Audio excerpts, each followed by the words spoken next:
वर्णिवेशरमणीयदर्शनम् मन्दहासरुचिराननाम्बुजम् पूजितां सुरनरोत्तमैर्मुदा धर्मनन्दनमहमविचिन्तये।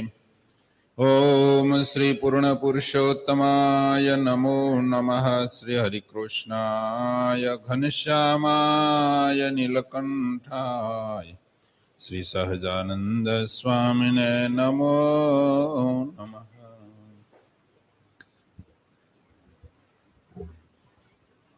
Hello कालनु को आलो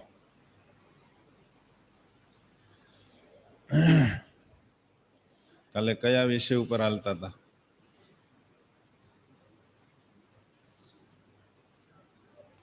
कोई नहीं खबर?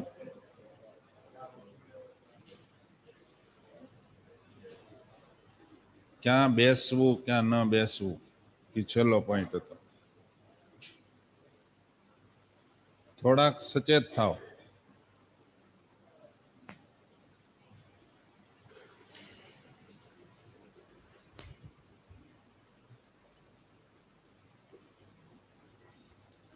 आजे आवे छे कोने न ओळंगवा। ओळंगवामां समजो ने, ओळंगवा એટલે ઠેકવું, ટપવું। આજે કોને ન ઓળંગવા એ વિષય ઉપર આવે છે। બહુ સરસ છે,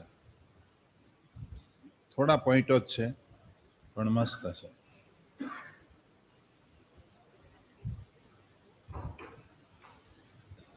કોઈ પણ પ્રાણીને ઉપરથી ઓળંગીને નહીં જવું જોઈએ।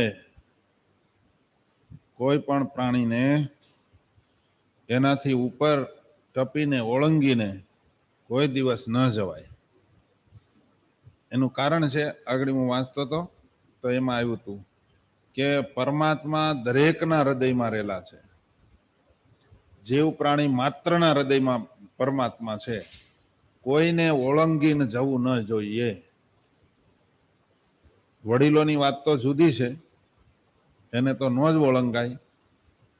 વડીલ હોય, ગુરુજનો હોય, એને કોઈ દી ટપીને ન જવાય। અને એને ટપીને જો જાય તો એના ઘણી વખત કેવું થાય ખબર?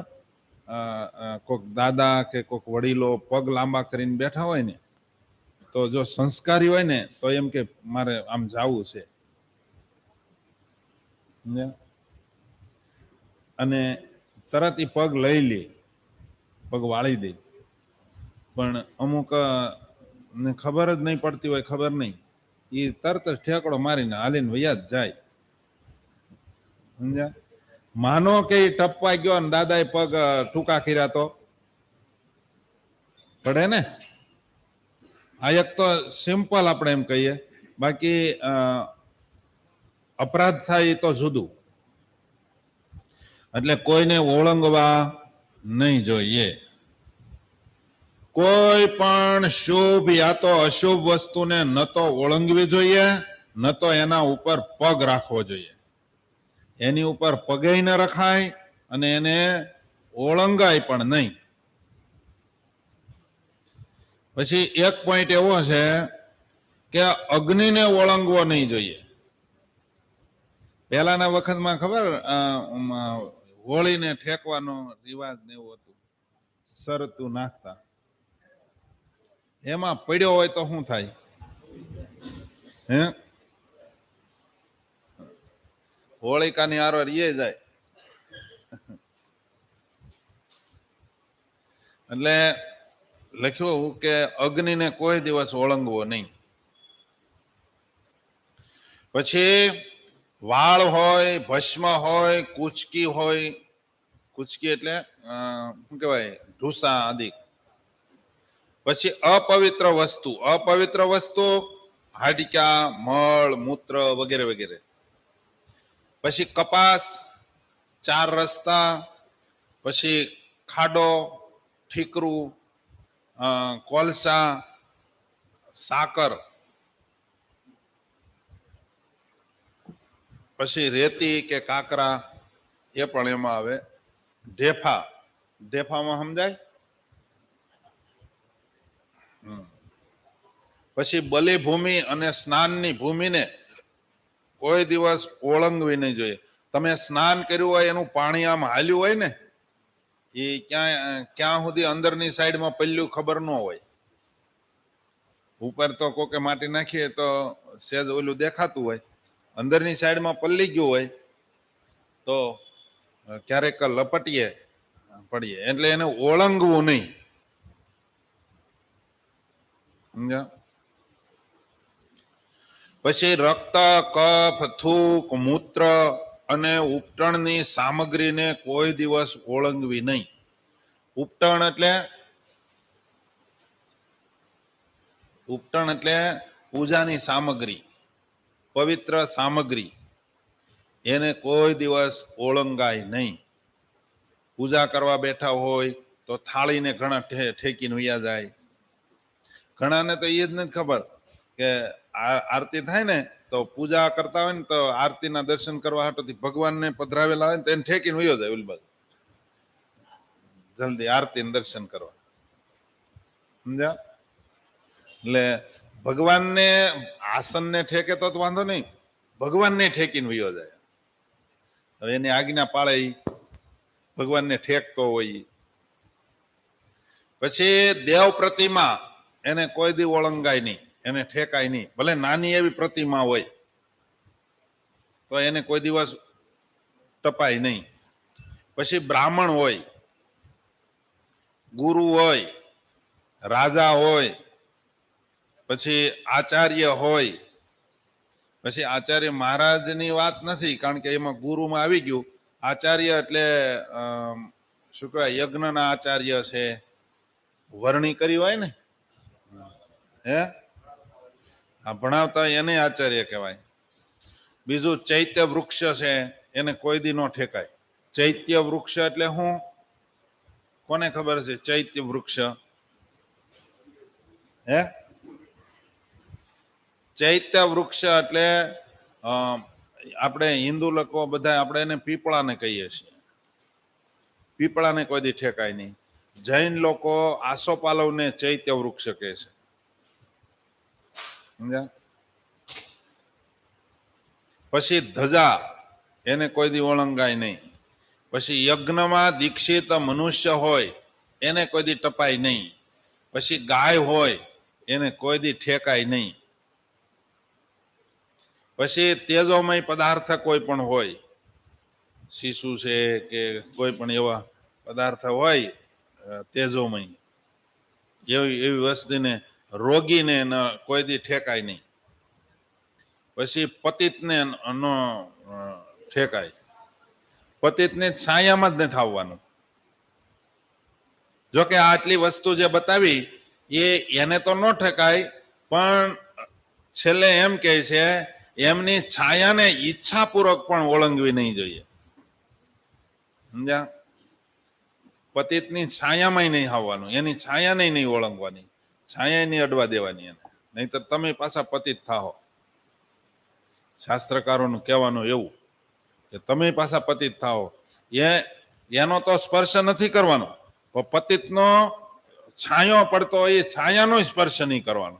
એ કેટલો હલકો કહેવાતો હોય છે.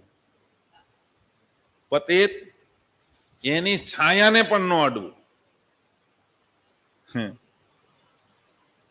પતિત મનુષ્ય તથા રોગીઓ દ્વારા પોતાની છાયાને ઓળંગવા પણ નહીં દેવી જોઈએ. પતિત હોય ને એ કદાચ આપણી છાયાને ઓળંગે ને તોય ન ઓળંગવા દે. એટલે હા, એનાથી આઘું વહી જવાનું. એટલે કહેવાનો હેતુ 5 ફૂટ આઘું રહેવું એનાથી.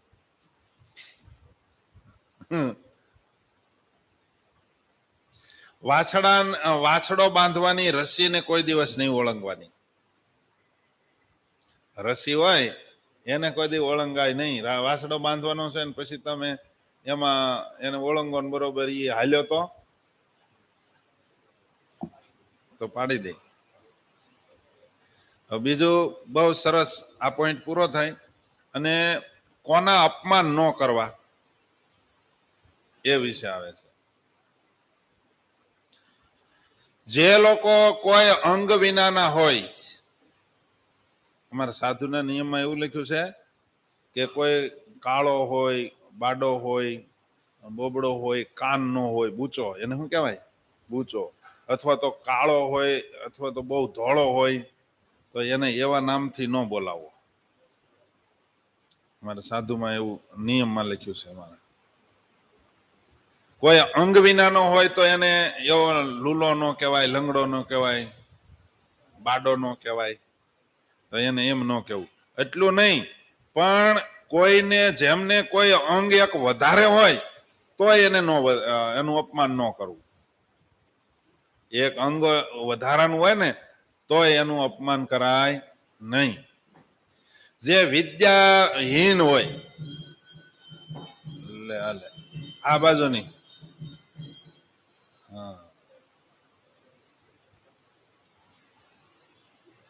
વિદ્યાહીન હોય એનું કોઈ દિવસ અપમાન ન કરાય. અવસ્થાથી જે ઘરડા હોય, દાદાનું કોઈ દી અપમાન ન કરાય. સમજ્યા? પછી રૂપ અને ધનથી કોઈ રહિત હોય, બિચારો કુરૂપ હોય અને જેની પાસે ધન ન હોય એનું કોઈ દી અપમાન ન કરાય. એને કેટલું દુઃખ થતું હોય. તમે રૂપાળા છો એટલે બીજાને વળી ઓલું કેવું, એ બહુ હલકું કહેવાય.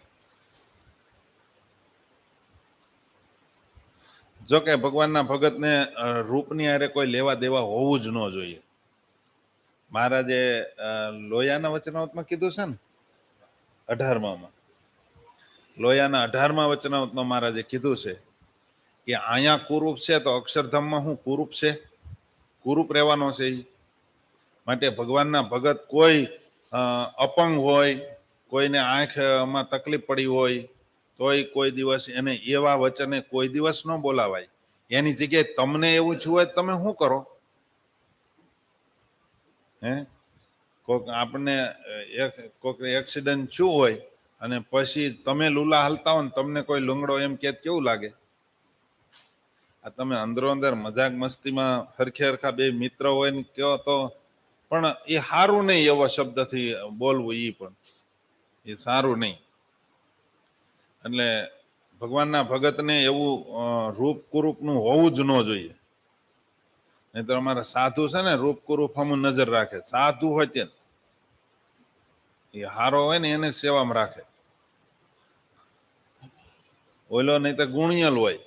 અને જેટલા ખોટું કોઈ નહીં લગાડતા, જેટલા રૂપાળા હોય ને એ ટીપટોપમાં જ રહે. જોજો, રૂપાળાની હોય એ ટીપટોપમાં જ રહે. અને દાદાને બધાને કરસલી પડી ગઈ હોય એ બધાને પડી જ જવાની છે. યુવાન હોય તોય એને એક દિવસ તો કરસલી પડી જ જવાની હોય. કરસલી પડી ગઈ હોય ને પછી એ દાદા કોઈ દી અરીસામ નહીં જોવે. શું કામે? કે હવે કાંઈ જોયા જેવું નથી. કે એને વૈરાગ છે એટલે એવું કાંઈ નથી.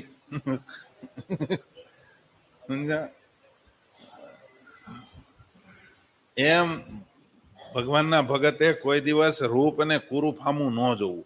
અને જો આપણા વડવાઓ કેવું કરતા, પહેલા દીકરા દીકરીના વેવિશાળ કરતા ને તો રૂપ સામું નહોતા જોતા, ગુણ સામું જોતા હતા. એમ અત્યારે ગુણ સામું તો કોઈ જોતું જ નથી, ચામડાને જ જોવે છે.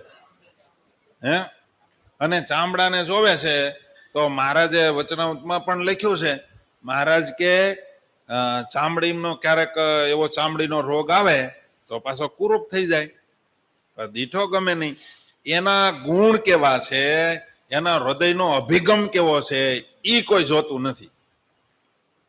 અને એને કારણે જ ગૃહસ્થાશ્રમની અંદર બહુ લાંબુ નથી ટકતું. એનું કારણ શું? ચામડા સામી નજર વહી ગઈ છે. પેલા મેરેજ થાય એને ખબર ન હોય, હારા ક્યારેક જોઈને વૈયા ગયા હોય એને ખબર ન હોય.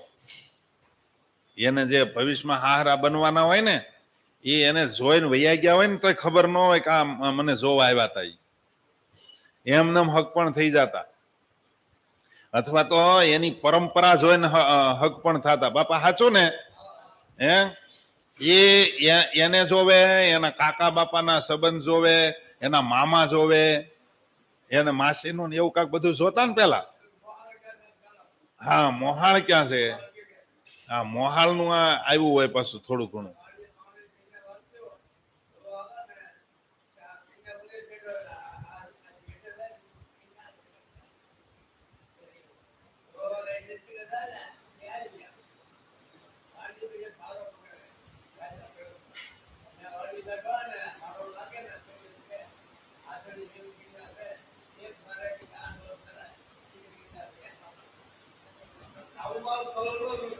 કાળું ઓલું એવું નહીં. જો મકાઈ કે ઝાડના ભારા ઉપરથી દીકરીના સંબંધ થતા. 4 બળદ ધરાય રે એવડો તો ભારો લાવે છે. એના ગુણ ને એ બધું એવું જોતા હતા. અને અત્યારે તો મોટા ભાગની દીકરીઓ 25 વર્ષ ઉપરની થઈ ગઈ. એનું કારણ શું? એના બાપા જોઈ જ કરે છે. વાડી જોવી છે મારે, એની ખેતી કેટલી છે, એને મકાન છે કે નહીં, એને કેટલા ભાઈઓ છે, અને દેરિયા જેઠિયા કેટલા છે, એ જોવે છે. એટલે હું જાજા હોય તો આ નકરું મારે રાંઝા જ કરવાનું.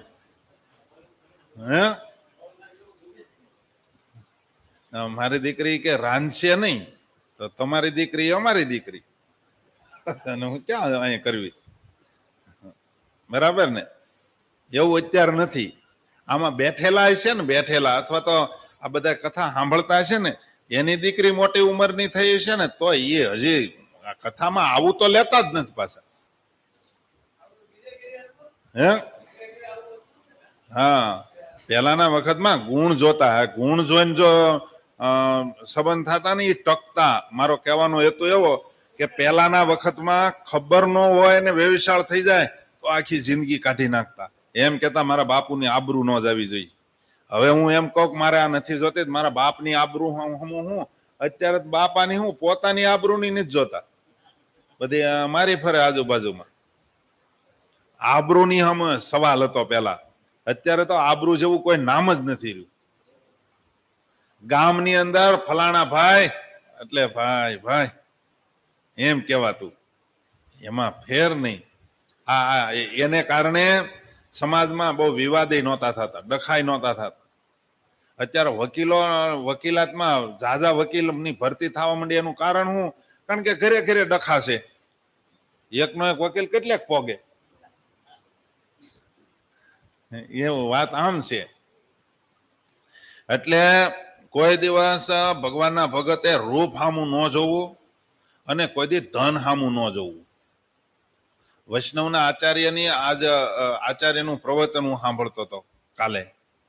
એ પ્રવચનમાં એવું કીધું કે બે બાજુ ચિંતા કરવા જેવું નથી. જો રૂપિયા દીકરો હારો છે, દીકરો સંસ્કારી છે, તો તમારે કમાવાની જરૂર નથી. અને દીકરો કપાતર છે તોય તમારે કમાવાની જરૂર નથી. જે ગુણિયલ દીકરો છે તો તમારે કમાવાની જરૂર નથી. ભજન કરો, કારણ કે એ કમાશે જ. તમારો દીકરો સપૂત છે. અને કપાતર છે તો તમે કમાઈને ભેગું કરશો તો ઉડાડી દેવાનું. હું કામ ખોટી મહેનત કરો છો? હે? અને આમ જોઈએ ને તો આપણે ખોટું લઈને બેઠા છીએ કે દીકરા હાટું મૂકી જાય, દીકરા હાટું મૂકી જાય. પણ એના પ્રારબ્ધમાં હશે ને તો તમે કાંઈ નહીં ભેગું કર્યું તો એના પ્રારબ્ધમાં છે એને આવી જ જવાનું છે. અને જો એના પ્રારબ્ધમાં નહીં હોય, તમે ઢગલો કરીને ગયા હશો ને, એ તમારા 12મું નહીં જાય ત્યાં પૂરું કરી દેવાનો છે. હે? પછી ખોટી આપણે પોતાનું કરવાની જરૂર છે. અને એટલા માટે એક પોઈન્ટ વયો ગયો આમાં. માણસનો અધિકાર જ એટલો ધન ઉપર છે જે પોતાનો પેટનો ખાડો પુરાય. બાકી ધનને એને શિક્ષા કરવાને લાયક છે, એને પ્રાયશ્ચિત કરવું પડે. એ ચોર છે એવું આગળ પોઈન્ટ આવ્યો હતો. એટલા જ ધનની એની ઉપર એનો જ એટલા ધનની ઉપર જ એનો અધિકાર છે જે પોતાનો ખાડો પુરાય. અને પહેલાના વખતમાં પૂછો, આ 4 મહિના મથતા અને આખા વરહના દાણા કાઢતા હતા. અને નાની નાની કોઠીઓ હોય એમાં એક થર નાખે અડદનો અને એની ઉપર નાખે ધૂળ, વળી પાછી નાખે અડદ, એની ઉપર નાખે ધૂળ. આ અનાજે હળતું નહોતું અને એવી રીતના રાખતા હતા ને એમાંથી જયારે જોઈ ત્યારે સાણણી લઈને માજી સાળતા હોય. એ સાળીને પછી એને ધોઈ નાખે ને કાકરા વીણી નાખે. હે એ આખી જિંદગી ઈ ખાતા હતા. અત્યારે તમારા પાણીપુરી સોટ્યા છો ને એટલે આ નથી પૂરું થતું. ઓલી શું કેવાય ઓલું લાંબુ લાંબુ એને મેગી, હે માથે મીંડું નહીં, મેગી મેગી મેંગી પાછું આ પાછું બીજું કાંઈક કહે છે. મેગી આ બધું તમારે ખાવું છે, પરોઠા ખાવા છે એટલે તમે આ બીજે ધંધે સીડ્યા. નહીતર વાસ્તવમાં એવું કઈ હતું નહીં. પેલા અડદ પલાળી રાખે, સવારે પલાળી રાખે અને રોંઢી કરતા હતા. મઠ, હા મઠને પલાળી રાખે અને 4 વાગે બધા દાદા પાસે એકલા નહીં, ડેલીએ જેટલા નીકળે કે આવો આવો પ્રેમજીભાઈ આવો. હા હજી એનું પંજું હુકાણું ન હોય. શું કામે ખબર? ભીનું કરીને ઓઢીને હુતા હોય. એ ન હુકાણું હોય ત્યાં તો પાછા બીજા દાદાને બોલાવીને ભેગા બેહીને ખાતા. આ તો કે ઘડીક લાવતા નહીં, ઓલા ભાઈ આવ્યા છે. હા એમ. પેલા તો આજુબાજુ વાળાને દહીં ખાવાનો રિવાજ હતો અને એની અંદર આત્મીયતા વધતી હતી. અત્યારે દબાવીને ખાવાની કોશિશ કરે છે ને એટલે તિરાડ વધતી જાય છે, વિવાદ વધતા જાય છે. એટલે કોઈ દિવસ ભગવાનના ભગતે ધન હામી નજર ન રાખવી કે આને ધન છે, ધનવાન છે, કામ છે. એમાં અમારે તો ન જ હોવી જોઈએ. અત્યારે અમારામાં આ મોટે ભાગે પ્રવર્તી ગયું છે, રૂપિયા વાળાને જ સન્માન મળે છે. મને એક હરિભગત કે બહુ રૂપિયા વાળા છે ત્યાં પધરામણીમાં જવું પડશે. મેં કીધું એ છોડો, એ કાઢી નાખો. પધરામણીમાં હું જાતો જ નથી. તો પધરામણી અને હકીકત તમને હાવ ગુજરાતીમાં કહી દઉં, તમને ખોટું નહીં લાગે ને? હે ખોટું લાગે તમે કરશો શું? પણ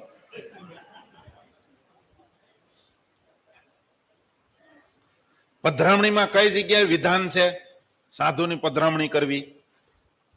બતાવો મને એક શાસ્ત્ર.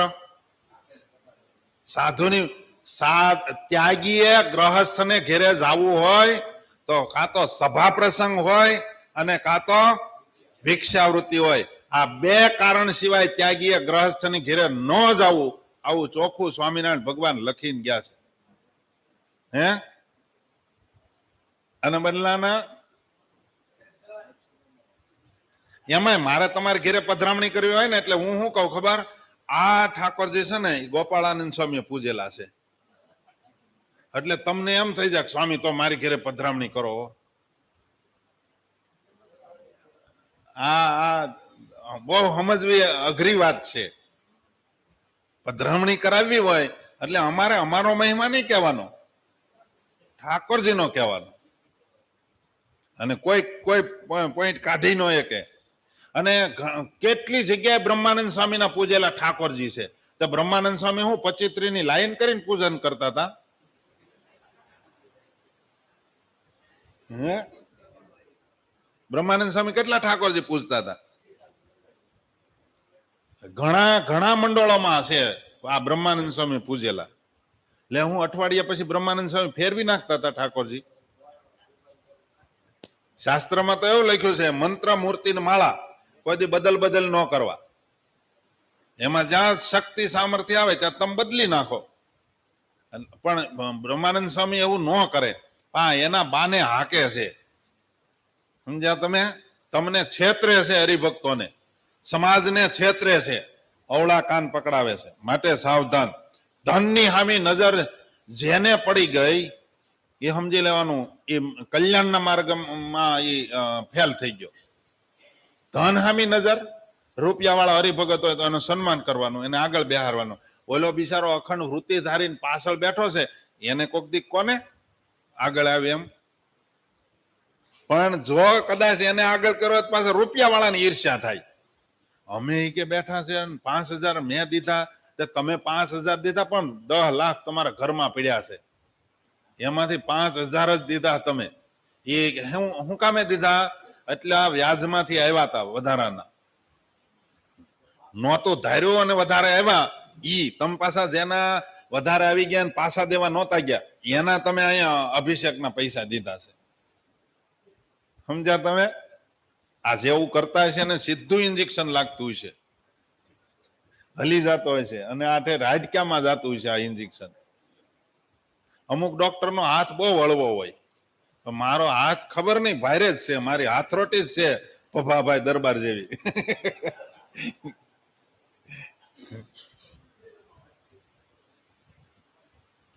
જાતીય કરીને જે નીચ હોય, હલકી જ્ઞાતિ હોય, એમાં કોઈ જન્મ લીધો હોય તો એને કોઈ દી તિરસ્કાર ન કરાય. સમજ્યા? એને એ જ્ઞાતિમાં જન્મ લીધો, કોઈને ક્યાંક તો જન્મ લેશે ને, એટલે એનું કોઈ દિવસ અપમાન ન કરવું. એમનું અપમાન નહીં કરવું જોઈએ, કારણ કે આ બધાનું અપમાન કરવાથી શું થાય? કારણ કે અપમાન કરનારા મનુષ્યનું પુણ્ય જેનું અપમાન કરવામાં આવે છે તેની પાસે ચાલ્યું જાય છે, અને તેનું પાપ અપમાન કરનારાની પાસે ચાલ્યું આવે છે. એટલે તમે હાચે કરીને તમે પાપ લ્યો છો. જો કોઈનું અપમાન કરો તો હાચે કરીને તમે, એટલે હું ધનવાળાનું અપમાન નથી કરતો, જોજો પાછા, પણ એમાં આસક્તિ ન હોવી જોઈએ. આજના સંદર્ભમાં ભગત આવીને બેસી ગયા હોય, કોઈ તિલક સાંડલો કરીને, કે કોઈ રામના ઉપાસક કે કૃષ્ણ ભગવાન શંકરના ઉપાસક આવીને કોઈ બેસી ગયા હોય, આપણે એને કાંઈ બોલાવીએ નહીં. પણ જો આગળ ખબર પડે કે એ કોર્પોરેટર છે અથવા તો કલેક્ટર છે, હોય સાહેબ આવીને ભાઈ બેઠા, એટલે તરત તમારી હાવભાવ બધો ફરી જાય. પછી તરત એમ કે આગળ આવો, આમ આ એનું સન્માન કરવું જોઈએ. પણ એને જ એમ નથી કે મારે સન્માન જોતું, તો પછી આપણે શું કામે તમારા ગાત્રો ન ફરી જવા જોઈએ, એનાથી પ્રભાવિત ન થવું જોઈએ. જેતપુરમાં શ્રી હરિ સ્વામી હતા ને, એને કોઈ એમ કે ને કે સ્વામી આ અમેરિકાથી આવે, તો કે જન્મો ત્યાગ તો રહેવું પડે ને, એમાં અમેરિકાનું નામ શું કામ લ્યો છો? શ્રી હરિ સ્વામી બધા સંતોન મોઢે, તમે જેતપુરના ટોટલી સંતોન મોઢે તમે સાંભળ્યું છે આ, હે એ કે જન્મો એટલે ક્યાંક તો રહેવું પડે ને, એમાં અમેરિકાને શું કામ આગળ લાવો છો? હે આપણને પ્રભાવ કેવો ખબર? અમેરિકાથી આવે. તે અમેરિકામાં શું કઈ ઊંધે માથે માણસ હાલે છે? આની જેવા જ છે, એમાં કઈ ફેર નથી, પણ તમને અમેરિકા મોટું દેખાય છે. પછી એમ કહે છે કે દીન હોય, કોઈ દીન આધીન થઈ જાય એનું અપમાન ન કરવું. કોઈ આંધળો હોય, પંગુ હોય, બેરા હોય, તો એની એવા માણસની કદી મશ્કરી પણ ન કરવી જોઈએ. એની મશ્કરી પણ કરાય. આ બધું કથા વાર્તાના માધ્યમથી અત્યારે ઘડવાનું કામ હાલે છે. મેં તમને પહેલા કીધું હતું ને, આ શિબિર છે, હે આમાં ઘણા નહીં ગમે એ શિબિરમાંથી ઘરે વૈયા હોતી જાય. અમારે એક જગ્યાએ મહાપૂજા હાલતી હતી, બનેલી ઘટના, કદાચ સાંભળતા હશે આ ભાઈ, કદાચ નહીં સાંભળ્યું બપોર પછી સાંભળશે, પણ સાંભળશે ત્યારે કે આ સ્વામી મારું લીધું એમ. મહાપૂજા હાલતી હતી, એમાં મહાપૂજાની અંદર આવે ને જય આદ્યા શક્તિ, તો એ ઉભા થઈને આસન બાસન હકેલીને વૈયા ગયા. એ કે અહીંયા ક્યાં ઉપાસનાનું ઠેકાણું છે? એ કે આ પૂજનમાં એ કે આદ્યા શક્તિને લઈ આવ્યા. તે આદ્યા શક્તિ કોણ છે? ભગવાનની શક્તિ છે. તમે એટલું બધું માતાજીનું અપમાન શું કામ કરો છો? હાથે કરીને તમે તમારા પગ કાપો છો. શાસ્ત્રના રહસ્ય જે જાણતા નથી ને, એને પૂજાનો અધિકાર નથી, પૂજામાં બેહવાનો અધિકાર નથી, એને મહાપૂજાનો અધિકાર નથી. બધાનું આવે. તમે મહાપૂજા કરો છો તો મહાપૂજા શું કામ કરવાની હોય? આ લોકના દુઃખને નષ્ટ કરવા માટે. તો એમાં ગ્રહોની શાંતિ આવે, તો ઈ તમે કેમ કરાવો છો? પાછા મહાપૂજામાંથી ઉભા થઈને પાછા શું કે આપણે ગ્રહ બ્રહ ને એવું કાંઈ નડે જ નહીં, તે તો પૂજન કરીને તો ઉભો છો તું. સમજ્યા? અમુક સમજ્યા વગરનું આપણું હાલતું હોય. એટલે માટે કોઈ દિવસ કોઈ માણસની મશ્કરી કરાય નહીં. પછી સાપ હોય, દુર્જન હોય, રાજા હોય, જમાઈ હોય, ભાણેજ હોય, રોગી હોય, શત્રુ હોય, બ્રાહ્મણ જો દુર્બળ હોય તો પણ એમનું કોઈ દિવસ અપમાન નહીં કરવું જોઈએ. આટલી વ્યક્તિનું કોઈ દી અપમાન નહીં કરવાનું. કોનું? હરપને કોઈ દી ખીજવાય નહીં. એક જણો કાંકરી મારતો તો આમ ઓલો દરની અંદર. એ કે હું કરશો ત્યાં મહાત્મા નીકળ્યા ને પૂછ્યું. એ કે બધા એમ કહે છે ગઢિયો નાગ. એ કે ખીજાય બહુ કે એનો કેવો ક્રોધ મારે જોવો છે. એ કે તારું કૂપન માંથી નામ કાઢી નાખશે, ગઢિયો નાગ છે, એને ખીજવાય નહીં, એનું અપમાન કરાય. પછી અગ્નિ, એની શેરતી ન કરાય. હમણાં એક વિડીયો જોયો અમે ગામડા ફરતા, અહીંયા ભગતે બતાવ્યો. ઉંદરને કે ઓલા પેટ્રોલમાં બોલ્યો અને પછી અગ્નિ હળગાવી, એની ઉપર દિવાસળી છાપી, પછી એને પૂંછડી મૂકી દીધી. એટલે એ બિચારો તો ભાગે, તો જેને હળગાવ્યું તો એના જ ઘરમાં કર્યો. પછી ફાયર બ્રિગેડ ને બધાને બોલાવ્યા, ત્યાં તો હળગીને પૂરું થઈ ગયું. એ કેટલા નીચ માણસ હશે કે ઓલા ઉંદર ને બિચારાને જીવતા, એને ભગવાને એનું સર્જન કર્યું છે, એને જીવવાનો અધિકાર છે. સૃષ્ટિ ઉપર કોઈને મારવાનો કે એનો બીજું તે નુકસાન પહોંચાડવાનો કોઈનો અધિકાર નથી. એ ઉંદરડાને પેટ્રોલમાં બોલ્યો, લે જોયું તો ને ભગત. અને એ હળગાવ્યો અને એ પાછો છૂટો મૂકી દીધો. તે ઉંદરે ઠાકોરજી કર્યું એના જ ઘરમાં કર્યો.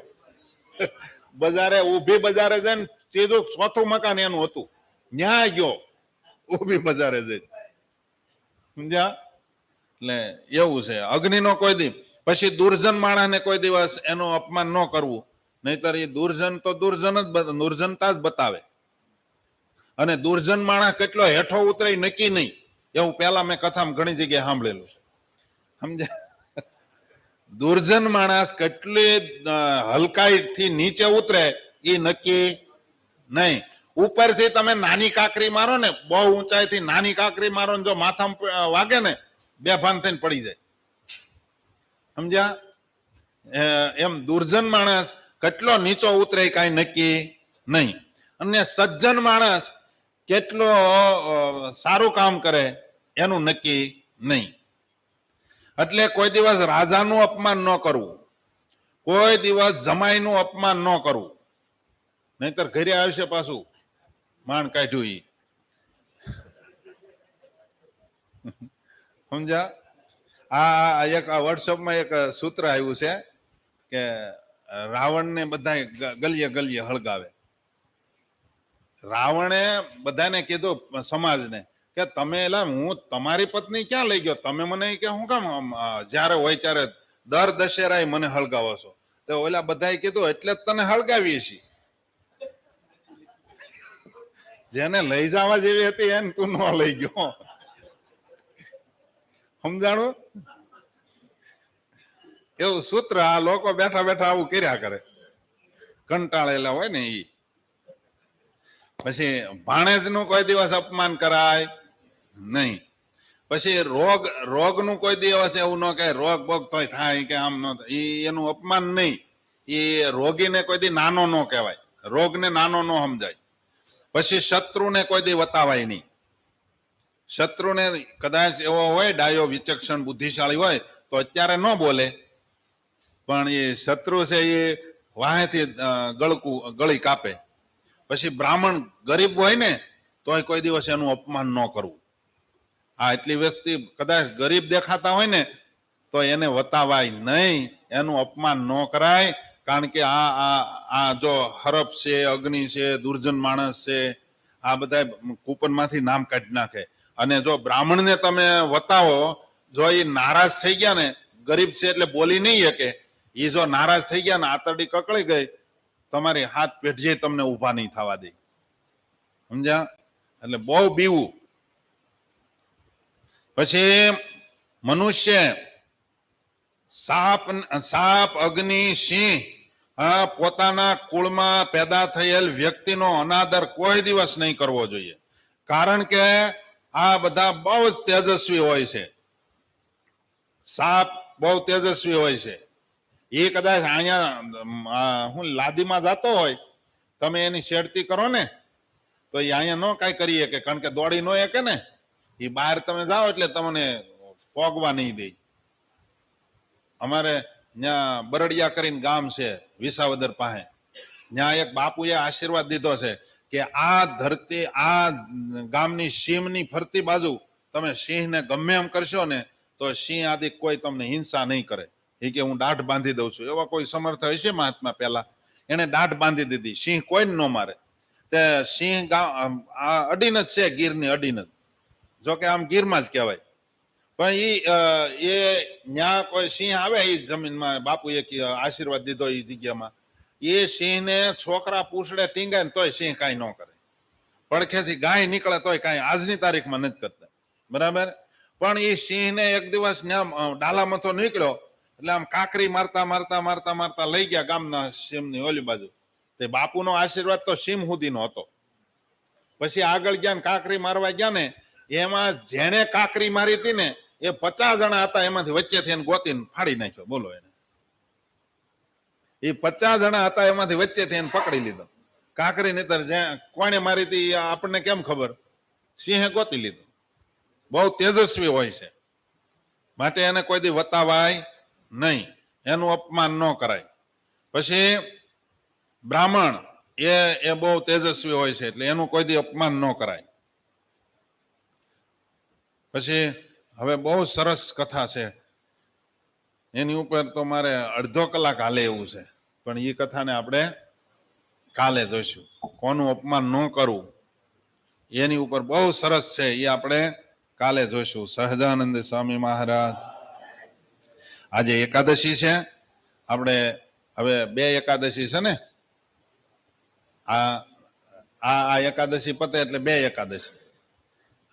ચાતુર્માસની અંદર આપણે ઠાકોરજીનું પૂજન અભિષેક દ્વારા આપણે કરીએ છીએ. તો એ અભિષેકનું આપણે આયોજન કરેલું છે, એટલા માટે અહીંયા આપણે કથાને પૂર્ણ કરીશું. સહજાનંદ સ્વામી મહારાજની શ્રીપતિમ